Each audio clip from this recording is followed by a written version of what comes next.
నా జీవితం దేవా నీకంకితం, బ్రతుకైనా చావైనా నీ కోసమే.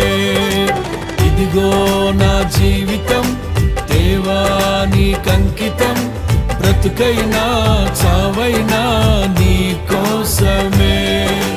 నాకున్నది నీ ఒక్కడివే, నే బ్రతికేందుకు నీ ప్రేమ చాలయ్యా.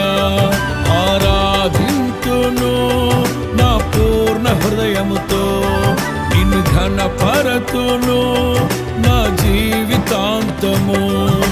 యేసయ్యా యేసయ్యా యేసయ్యా